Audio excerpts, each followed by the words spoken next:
નમસ્કાર દર્શક મિત્રો, આજે એક એવા મહત્વના વિષય પર વાત કરવા માટે આપની સામે ઉપસ્થિત થયો છું, જેના માટે મેં મારો આટલા વર્ષોનો અનુભવ ઉદ્યોગ ખાતા સાથે, કેન્દ્ર સરકારના બજેટ એનાલિસિસ કરવા સાથે, ઔદ્યોગિક વિકાસની સાથે જોડાયેલ એન્ટરપ્રિનરશિપ ડેવલપમેન્ટ એટલે ઉદ્યોગ સાહસિકતાના વિકાસ માટે અને એક કન્સલ્ટન્ટ તરીકે નવા પ્રોજેક્ટ શોધવા એ માટે એના ઉપરથી આજનો વિષય નક્કી કર્યો છે. આજનો વિષય છે કે આવનાર સમયમાં માત્ર તમારી પાસે આ એક મોબાઈલ હોય, એ મોબાઈલનો ઉપયોગ કરીને 7 એવી આર્થિક પ્રવૃત્તિઓ કઈ કરી શકાય કે જેનાથી તમે સારી એવી પૂરક આવક અથવા તો મુખ્ય આવક પણ ઊભી કરી શકો. અને આ જે વાત હું આજે કરવાનો છું એમાંની મોટા ભાગની મારા જાત અનુભવ ઉપર પણ આધારિત છે. હું પણ એક યુટ્યુબર છું, હું પણ છાપામાં લખું છું, હું પણ ડેટા એસિમ્યુલેટ કરું છું અને પૂરક આવક ઊભી કરું છું. એટલે આ કોઈ ચોપડીમાંથી આવતી વાત નથી. બીજું કે આપણે જેને બાંધ્યા પગારની નોકરી કહીએ છીએ, સિક્યોરિટી વાળી નોકરી, સરકારી નોકરીઓ જેને કહીએ, કોર્પોરેટ સેક્ટરની નોકરીઓ કહીએ, બેંકની નોકરીઓ કહીએ, એ નોકરીઓ દોસ્તો સમજીને ચાલજો. ખાસ કરીને મારા યુવાન મિત્રો જે લોકો કારકિર્દીના ઉંમરે આવીને ઉભા છે તેમને કેવું છે, એમના મા બાપોને કેવું છે, ઓછી થતી જવાની છે વસ્તીના પ્રમાણમાં. કારણ એક બાજુ ઓટોમેશન છે, બીજી બાજુ ટેકનોલોજી આવતી જાય છે અને ત્રીજી બાજુ સ્થગિતતા છે. કારણ કે જેટલા સંખ્યામાં પોસ્ટ ઓફિસો વધી, હવે બંધ થવાની વારો આવ્યો. બેંકો એટલી સંખ્યામાં વધવાની નથી, એટલી સંખ્યામાં વિસ્તરણ બીજી સરકારી સેવાઓનું થવાનું નથી. અને કારખાનાઓ છે મોટા મોટા, એ જ્યાં પહેલા 10 માણસ રાખતા ત્યાં 1 માણસ કઈ રીતે રહે, એ પ્રકારના ઓટોમેશન અને ટેકનોલોજી તરફ જવાના છે. એટલે આ દેશના જીડીપીની વાત કરીએ તો 2/3 66% જીડીપી સેવાકીય ક્ષેત્રમાંથી આવે છે, જેમાં સોફ્ટવેર ડેવલપમેન્ટથી માંડીને ડેટા એનાલિસિસથી માંડીને બાકીની બધી એવી સેવાઓ આવી જાય, આંગળીયા સર્વિસીસ આવે, બધું ઘણું બધું આવે. એમાં હળવાશમાં કહીએ તો નાસ્તો બનાવીને વેચવાની પ્રવૃત્તિ પણ આવી જાય, પકોડા તળવાની. પણ આપણે વાત કરવી છે એથી આગળ જઈને. હવે પછીની રોજગારીની તકો સેવાકીય ક્ષેત્રમાં અને જ્ઞાન આધારિત ક્ષેત્રોમાં છે. આ મારું તમને ડંકાની ચોટ પર કહેવાનું છે. અને આ રોજગારી નોકરી રૂપે નહીં, પણ નોકરી દાતા રૂપે આવશે તમારી પાસે. અત્યાર સુધી તમે નોકરીઓ શોધતા હતા, હવે તમે નોકરી દાતા બનશો. તમે અર્થવ્યવસ્થામાં એક ભાગ બનશો. તમારો કોઈ સાહેબ નહીં હોય, પણ સ્વનિયંત્રણ એ તમારો સાહેબ હશે. નોકરી કરવી ને કોકના તાબા હેઠળ કામ કરવું એના કરતા પોતાના તાબા હેઠળ કામ કરવું વધારે અઘરું છે દોસ્તો. એટલે આજે દોસ્તો તમને આ જે મુખ્ય પ્રશ્ન છે, ખાસ કરીને યુવા વર્ગને અને મધ્યમ વર્ગને, કે પૂરક આવક ક્યાંથી ઊભી કરવી, અથવા યુવા વર્ગને કે પૈસા ક્યાંથી કમાવા, મારી સલાહ છે ગંભીરતાપૂર્વક આ વિડીયો જુઓ, જેમાં જાત અનુભવને આધારિત મેં પૈસા કમાવાની આત્મનિર્ભર અને ઝાઝા રોકાણ વગરની 7 રીતોનો ઉલ્લેખ કર્યો છે. આવા વિષયો અંગે હું વખતો વખત વાત કરવાનો છું, પણ આ વિડીયો તમે જુઓ ને તમને લાગે કે ઉપયોગી છે તો વધારેમાં વધારે યુવા, વધારેમાં વધારે બહેનો, વધારેમાં વધારે મધ્યમ વર્ગના નોકરીદાતા, નોકરી કરવા વાળાઓ, નોકરિયાતો, એમના સુધી પહોંચતો કરજો તો એ પણ એક પુણ્યનું કામ હશે દોસ્તો. જી દોસ્તો, મારું નામ ડોક્ટર જયનારાયણ વ્યાસ, તમે મને જાણો છો, તમારો દોસ્ત છું. ગુજરાત ઔદ્યોગિક વિકાસ નિગમથી શરૂ કરીને ઇન્ડસ્ટ્રીયલ એક્સટેન્શન બ્યુરો, જે એક રાજ્ય સરકારની ઉદ્યોગ સાહસિકો માટેની સંસ્થા છે, સેન્ટર ફોર એન્ટરપ્રિનરશિપ ડેવલપમેન્ટ એટલે કે ઉદ્યોગ સાહસિક યોજના સાથેનો બહોળો અનુભવ એના મેનેજિંગ ડિરેક્ટર તરીકે રહીને શરૂઆતની જ કારકિર્દીમાં મેળવ્યો. એવા કિસ્સામાં હું સાક્ષી બન્યો છું કે જ્યાં ગુજરાતમાં મોટું રોકાણ ખેંચી લાવવામાં સફળતા મળી હોય. મને એનો આનંદ છે. એણે મને ખૂબ પાક્કો અનુભવ આપ્યો છે. અને ત્યારથી મેં જાહેર જીવનમાં જવા માટે નોકરી છોડી જે ખૂબ જ સિનિયર સ્થાનની સરકારી નોકરી હતી, સુરક્ષિત નોકરી હતી, રિટાયરમેન્ટ સુધી કોઈ બાધા આવે નહીં એવી નોકરી હતી, પણ એક આત્મવિશ્વાસ જે મને આ કામગીરી આપ્યો કે આપણે પૈસા તો રડી લઈશું, એના કારણે મેં નોકરી છોડી, જાહેર જીવનમાં ગયો. જાહેર જીવનમાં જવાની સાથે જ આવકના પોતાના સ્વબળે જે પૈસા બતાવી શકાય, ઇન્કમટેક્સ રિટર્નમાં ભરી શકાય, જે ચેકથી આપી શકાય, ચેકથી વસ્તુઓ ખરીદી શકાય એવી કમાણી ઊભી કરવાના 3 જુદા જુદા સ્ત્રોત ઊભા કરે. અને એટલે ક્યારેય ગેરરીતિ કરવાનો પ્રસંગ ઉપસ્થિત ન થયો, કારણ કે પૈસાની એટલી જરૂર નહોતી. એક બાજુ સાધનો સીમિત હતા તો બીજી બાજુ જરૂરિયાતો પણ સીમિત હતી. એટલે આપણી પાસે જેટલું કપડું હતું એટલા કપડામાંથી જ ખમીસ સીવવાનું કામ કર્યું. પહેલો લેસન છે કે તમારે જો માથું ઊંચું કરીને ટેન્શન વગર રહેવું હોય, બ્લડ પ્રેશર ના જોઈતું હોય, અપચો ના જોઈતો હોય, એસિડિટી ના જોઈતી હોય, ઊંઘ વેચીને ઉજાગરા વેચાતા ના લેવા હોય, તો કપડું છે એટલું જ તમારું ખમીસ સીવડાવો, ખોટા અભરકા કરશો નહીં, અને થોડુંક એમાંથી રાખો સેફટી માટે. તો હું જે સૂચનો કરી રહ્યો છું દોસ્તો, તે વાસ્તવિક છે, કાલ્પનિક નથી. આ માહિતી આપના માટે મારી યુટ્યુબ ચેનલ રિયલ ડિબેટ લઈ આવી રહી છે, કારણ કે હું એવું માનું છું કે તરવાની ચોપડી વાંચીને તરવું શીખાતું નથી. હું પાણીમાં તરી શકું છું. એક ઉદ્યોગ સાહસિક તરીકે, એક એન્ટરપ્રેન્યોર તરીકે મારી કારકિર્દી છેલ્લા કેટલાય વર્ષોથી મેં ઊભી કરી છે, નિભાવું છું. અને એના આધારે મારા મનમાં વિચાર આવ્યો કે ઘણું થયું જયનારાયણ વ્યાસ, આપણા અનુભવો વેચવાનું શરૂ કરીએ આપણે. અને એના પરિપાક રૂપ આજે હું તમને 2025માં મોબાઈલથી જ પૈસા કમાવાની ટોચની 7 ખરેખર કામ લાગે તેવી રીતો સમજાવીશ દોસ્તો, અને તે પણ સરળ ગુજરાતીમાં, કારણ કે આપણે ગુજરાતીમાં નથી હોતું, એમાંય ઘણીવાર તકલીફ થઈ જાય છે. દોસ્તો, જો તમે વિદ્યાર્થી હો, ગૃહિણી હો કે નોકરી કરતા હો, તો આ 7માંથી 1 અથવા 1થી વધારે રસ્તે તમે માત્ર તમારા સ્માર્ટફોનનો ઉપયોગ કરીને નાણાં કમાઈ શકો છો. આમે તમે સ્માર્ટફોનમાં 3-4 કલાક રોજના રોકતા હો તો એ એવી રીતે રોકો કે જેનાથી તમને આવક થાય. પહેલો એનો રસ્તો છે દોસ્તો, 7 રીતમાંની પહેલી રીત ફ્રીલાન્સિંગ. એટલે કે ઘરે બેઠા તમારા સમયની અનુકૂળતાએ લોગો ડિઝાઇન, જો તમને ડિઝાઇન અથવા ચિત્રકલાના વિષયમાં અથવા કલાના વિષયમાં રસ હોય તો અનુકૂળતાએ logo design, video editing, translation, data entry, desk research જેવી અનેક પ્રવૃત્તિઓ તમે વિવિધ એઆઈ પ્લેટફોર્મ્સ જેવા કે ચેટ જીપીટી, પ્રોક્સિમિટી, જેમનાઈ, ડીપસીકના માધ્યમ થકી માહિતી ભેગી કરી એડિટ કરી શકો છો. એઆઈ થકી વિડીયો એડિટિંગ અને ફોટો એડિટિંગ પણ થઈ શકે છે. કોઈના લગ્નનું કે જન્મદિવસનું સરસ મજાનું આલ્બમ એડિટ કરીને પ્રેઝન્ટ કરી શકાય છે, વિડીયો પ્રેઝન્ટ કરી શકાય છે. આમાં સરળ વાત સમજી લો, આર્ટિફિશિયલ ઇન્ટેલિજન્સ એક હથિયાર છે, એ ચલાવતા શીખવાનું છે, બનાવતા નહીં. ગભરાશો નહીં એનાથી. તમે મહિને 5 થી 50 હજાર સુધી કમાઈ શકો છો. ત્યાર પછીનો બીજો રસ્તો છે યુટ્યુબ ચેનલ પર આ પ્રકારની ચેનલ થકી વૈવિધ્યપૂર્ણ કન્ટેન્ટ ગુજરાતી ભાષામાં તૈયાર કરી શકાય. હું એવો એક યુટ્યુબર છું, એટલે હું થિયોરેટિકલ વાત નથી કરતો, હું મારું વાસ્તવિક જ્ઞાન તમારી સામે મૂકી રહ્યો છું કે જેમાં શિક્ષણ, મોટિવેશન એટલે કે પ્રેરણાત્મક જીવન પદ્ધતિ, સિદ્ધિ પ્રેરણા, જુદી જુદી જાતની વાનગીઓ, ટેકનોલોજી, તમે કલ્પી પણ ન શકો એટલા બધા વિષયો છે જેમાં સરળ ગુજરાતી ભાષામાં ક્વોલિટી કન્ટેન્ટની ખોટ છે. તમે યુટ્યુબ ચેનલ થકી ભાગીદારી, એડસેન્સ, સ્પોન્સરશિપ, કોઈ બીજી લિંક સાથે સહકાર વગેરે થકી સારું એવું કમાઈ શકો છો.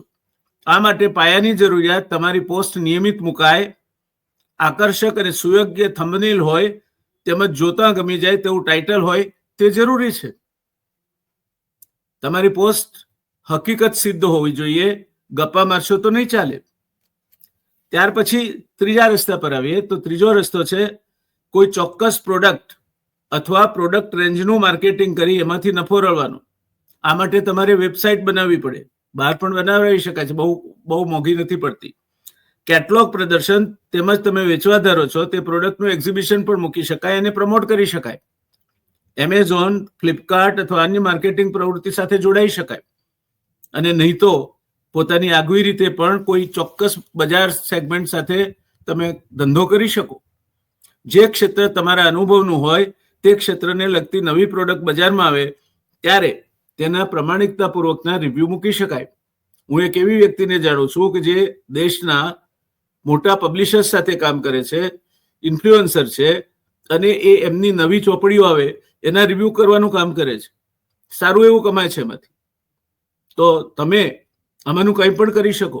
સવાલ એ છે કે તમારે તમારી પસંદગીનો વિષય પસંદ કરવો જોઈએ, અને એ કરશો તો તમે ચોક્કસ આમાં સફળ થશો. ઓનલાઈન ટીચિંગ અથવા કોચિંગ એ તમારી ક્ષમતા મુજબ કરી શકાય. એટલે આ ચોથો મુદ્દો છે. હવે વાસ્તવિક વાત પર આવીએ તો મોબાઈલ દ્વારા પૈસા કમાવાની ટોચની 7 રીતો મેં આ કહી તે ઉપરાંતની 2025. પહેલું, ઓનલાઈન વસ્તુઓ વેચવી, ઈ કોમર્સ અથવા ઓનલાઈન સેલિંગ. તમે તમારો પોતાનો ઓનલાઈન સ્ટોર કરી શકો છો, જેમ કે શોપિફાય, વુકોમર્સ ના મોબાઈલ એપ્સ દ્વારા તૈયાર વસ્તુઓ, હેન્ડમેડ, વિન્ટેજ, એચસી પર વાપરેલી વસ્તુઓ, second hand items, Facebook marketplace, OLX વગેરે પર વેચી શકો છો. એક જગ્યાએથી તમે ખરીદીનો સોર્સ ડેવલપ કરી શકો છો.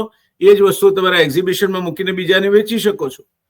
આમાં નથી તમારે કોઈ દુકાન રાખવાની, નથી કોઈ તમારે સ્ટાફ રાખવાનો. તમારે તમારી જે ઓર્ડર આવે એ ઓર્ડર પ્રમાણે સેમ્પલ મંગાવી એ સેમ્પલ તમારા ગ્રાહકને આપવાનું છે, સપ્લાયર સાથે નેગોશિએટ કરવાનું છે. સિદ્ધપુર જેવા નાના કેન્દ્રમાં રહીને એક વ્યક્તિ આ વેપાર કરે છે, ફેશન ગાર્મેન્ટ્સનો, અને સારું એવું કમાય છે. તો ઓનલાઈન વસ્તુઓ વેચવાની આ તક વિચારવા જેવી છે. કેટલાક લોકો ઓનલાઈન મેડિસિન વેચે છે. અમદાવાદમાં એવા 2-4 એપ છે કે જે તમે એને તમારી દવાનું પ્રિસ્ક્રિપ્શન મોકલો, ઘરે દવા આવી જાય તમારી. સામાન્ય રીતે આમાં 40% કમિશન હોય છે, એમાંથી તમને 10% કમિશન આપે ઉપરથી. અમે કેટલાક દાખલા આપ્યા. બીજું, ફ્રીલાન્સિંગ અને માઇક્રોટાસ્ક. તમારા કૌશલ્યના આધારે કામ મેળવો, જેમ કે લેખન. કોઈના માટે તમારે તૈયાર કરવાનું હોય, કંઈ ફોલ્ડર તૈયાર કરવાનું હોય, બ્રોશર તૈયાર કરવાનું હોય, પેમ્ફલેટ તૈયાર કરવાનું હોય, graphic design, virtual assistant, data entry, translation, social media management. આ એપની જુદી જુદી એપ હોય છે. ફીવર છે, ઉપવર્ક છે, ફ્રીલાન્સર છે. એના થકી ફ્રીલાન્સિંગ અને માઇક્રોટાસ્ક મેનેજમેન્ટ કરી શકાય છે. નાના નાના કાર્યો માઇક્રોટાસ્ક પૂર્ણ કરો, જેમ કે ઓડિયો ટ્રાન્સક્રાઇબ અથવા ઇમેજનું વર્ણન કરવું, જેમ કે ચીકવર્કર. ત્યાર પછીની ત્રીજી મેથડ છે પેઇડ સર્વે અને ગેમ્સ. કંપનીઓ માટે ઓનલાઈન સર્વે પૂરા કરીને પૈસા કમાવો, જેમ કે સ્વેગબક્સ, ગૂગલ, ઓપિનિયન રિવોર્ડ્સ, સર્વે જંકી.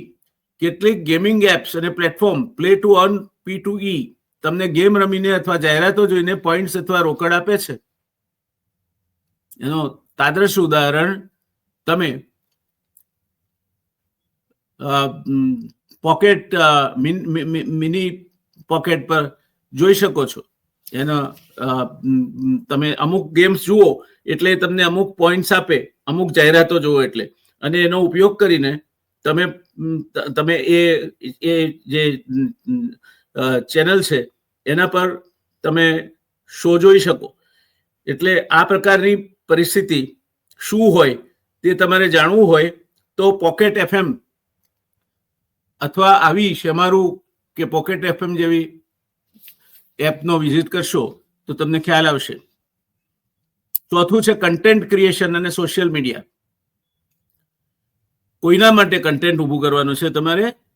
તમારે જો ભાષા પર પ્રભુત્વ હોય, તમે સારું વિઝ્યુલાઇઝ કરી શકતા હો, તમને કોઈ વસ્તુ આકર્ષક રીતે કઈ રીતે રજૂ કરવી તેની સમજ હોય, તો કન્ટેન્ટ ક્રિએશન અને સોશિયલ મીડિયા એ એક સારો રસ્તો છે.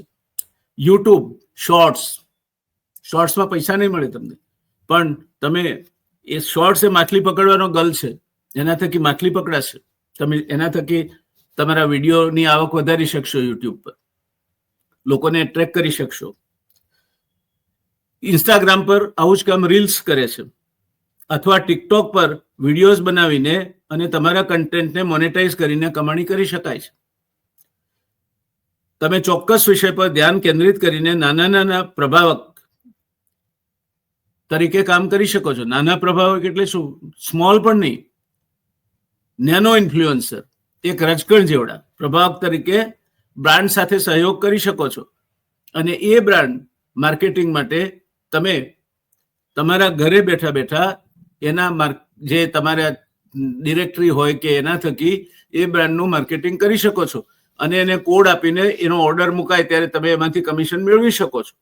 આ પણ મુશ્કેલ વસ્તુ નથી, કારણ કે ડિમાન્ડ વધતી જવાની છે અને દરેકને ઘરે બેઠા હવે ખરીદવાની ટેવ પડતી ચાલી છે. એટલે આ એક ભવિષ્ય માટેનો વિકસતો જતો વિકલ્પ બનવાનો છે. 5મું, એફિલિએટ માર્કેટિંગ. અન્ય કંપનીઓના ઉત્પાદનો અથવા સેવાઓને તમારા સોશિયલ મીડિયા, બ્લોગ અથવા ચેનલ પર પ્રમોટ કરો. જ્યારે કોઈ ગ્રાહક તમારી આપેલી લિંક દ્વારા ખરીદી કરે ત્યારે તમને કમિશન મળે છે. 6, ફોટા અને ડિજિટલ પ્રોડક્ટ્સ વેચવા. Selling photos and digital products. તમારા મોબાઈલથી લીધેલા ફોટા સ્ટોક ફોટોગ્રાફી પ્લેટફોર્મ્સ જેમ કે FOAP, શટરસ્ટોક વગેરે થકી વેચી શકાય છે. Digital art, e books, online course અથવા ટેમ્પલેટ્સ જેવા ડિજિટલ પ્રોડક્ટ્સ બનાવીને વેચી શકાય છે. 7મો અને છેલ્લો રસ્તો છે રેફરલ અને કેશબેક એપ્સ. ઘણી એપ્સ જેમ કે પેટીએમ, ફોનપે અથવા અન્ય શોપિંગ એપ્સના નવા યુઝર્સને રિફર કરવા બદલ બોનસ અથવા રોકડ પુરસ્કારો આપે છે. શોપિંગ અથવા બિલ પેમેન્ટ પર કેશબેક મેળવતી વખતે આ એપ્સનો ઉપયોગ કરો. એક મહત્વની વાત ધ્યાનમાં રાખો, કોઈ પણ એપ અથવા વેબસાઇટ પર કામ શરૂ કરતા પહેલા તેની વિશ્વસનીયતા અને પેમેન્ટની નીતિઓ વિશે સારી રીતે સંશોધન કરવું જરૂરી છે. ઝડપથી અમીર બનવાની યોજનાઓ, ગેટ રીચ ક્વિક સ્કીમથી દૂર રહો. તમે આના આધારે જ આ આખી વિડીયોનો મૂળભૂત ઉદ્દેશ તમને માર્ગદર્શન આપવાનો છે. દરેક પ્રકારના સંભવિત જોખમોથી તમારે જાતે સાવધાન રહી એની ચકાસણી કરીને આગળ વધવું. આ વિડીયો થકી કોઈ નુકસાન અથવા તમને મુશ્કેલી ઊભી થાય એવું કરવાનો કોઈ જ ઈરાદો નથી. અને આમ છતાં તમે જો કાળજીનો અભાવે અથવા તો બીજા કોઈ કારણસર એ પ્રકારની પરિસ્થિતિમાં મુકાવ તો એની ધી રિયલ ડિબેટની અથવા તો ડોક્ટર જયનારાયણ વ્યાસની વ્યક્તિગત રીતે કોઈ જવાબદારી ઊભી થશે નહીં. આ માત્ર તમને એક માર્ગદર્શન આપવા, એક દિશા સૂચન કરવાના ભલા હેતુથી કરવામાં આવેલો પ્રયત્ન છે. એની કોઈ કાયદાકીય અથવા નાણાકીય અથવા અન્ય જવાબદારીઓ અમારી રહેતી નથી, એ ધ્યાન રાખશો. દોસ્તો, છેલ્લે રાતોરાત લખપતિ થઈ જવાની વાત ટાળો. Easy comes easy go. જેટલો રિસ્ક વધારે એટલો રિવોર્ડ વધારે. એટલે તમે જ્યારે તમને કોઈ એમ કહેતું હોય કે આમાં તો 10 ગણા પૈસા મળે છે, ત્યારે પહેલો પ્રશ્ન કરો કે એવો મૂર્ખ કોણ છે જે ગુમાવે છે. દાખલા તરીકે શેર બજાર.